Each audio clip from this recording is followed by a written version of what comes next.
என்ன முத்துக்குமரோட ஹேட்டர்ஸ் எல்லாம் சேர்ந்து பார்த்தீங்கன்னா ரயானுக்கு சப்போர்ட் பண்ணுறீங்க போல இருக்கு, வேற லெவல் சம்பவம் பண்ணுறீங்க அப்படின்ற மாதிரி தான் இருக்குது. ஓட்டிங்கில் அன்அஃபிஷியல் ஓட் பார்க்கும்போது பார்த்தீங்கன்னா நம்மளுக்கே ஷாக்காக இருக்குது. டே ராயா என்னடா மேலே வந்துக்கிட்டு இருக்க, மேலே வரோம் சார் அப்படின்ற மாதிரி பார்த்தீங்கன்னா ரயான் அவர்கள் வந்து படிப்படியாக வந்து மேலே வந்துக்கிட்டு இருக்காரு. மஞ்சரியை கீழே தள்ளிட்டாரு, பவித்ராவையும் கீழே தள்ளிட்டாரு.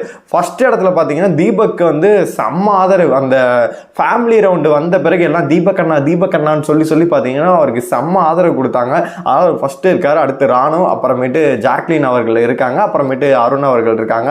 கடைசியில் இருக்கிறது யார் அப்படின்னு கேட்டிங்கன்னா இப்போ மஞ்சரிக்கு சுத்தமாக ஓட்டுக்களே இல்லை. மஞ்சரிக்கு வந்து அப்படியே டவுன் ஆகி இறங்கிட்டு இருக்கு. முத்துக்குமரன் ஹேட்டர்ஸை யார் பார்க்குற வேலை அப்படின்னு தெரில.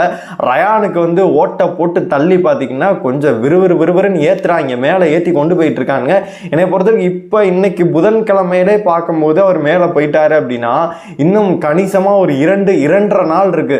கண்டிப்பா வந்து ரயான் இந்த வாரம் சேவாகிறதுக்கு வாய்ப்புகள் அதிகமாகவே இருக்கு அப்படின்னு தான் சொன்னோம். நம்ம அன்அஃபிஷியல் ஓட்டை வச்சு எதுவுமே கால்குலேட் பண்ண வேணாம். இருந்தாலுமே என்ன ஒரு பயம் அப்படின்னா, இது கடந்த வாரங்களில் நம்ம பார்க்கும்போது அன்அஃபிஷியல் ஓட்டில் இருக்க சம்பவம் பார்த்தீங்கன்னா வெளியில போறவங்களோட சம்பவம் ஒரே மாதிரியே இருக்கு. அன்அஃபிஷியலில் என்ன இருக்கோ அதே தான் அஃபிஷியல்லே வந்து விழுந்து தள்ளுது. அதனால வந்து போன வாரம் நம்ம நல்லாவே பார்த்தோம். அதாவது நம்ம இவங்க தான் கீழே இருந்தாங்க, பார்த்தா கரெக்டாக ஜெஃப்ரியும் அன்ஷிதாவும் தான் கீழே இருந்தாங்க. பார்த்தீங்கன்னா கரெக்டாக 2 பேருமே வெளில விட்டாங்க.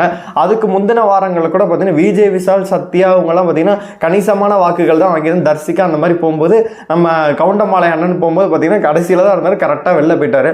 அப்படி பார்க்கும்போது இந்த வாரம் மஞ்சரியும் பவித்ராவும் வெளியில் போயிடுவாங்களா, இல்லாட்டி ரயான் காப்பாற்றப்படுவாரா, டிடிஎஃப் அடிச்சிருவாரா அப்படின்னு சொல்லிட்டு தான் எல்லாருமே எதிர்பார்த்துட்டு இருக்காங்க.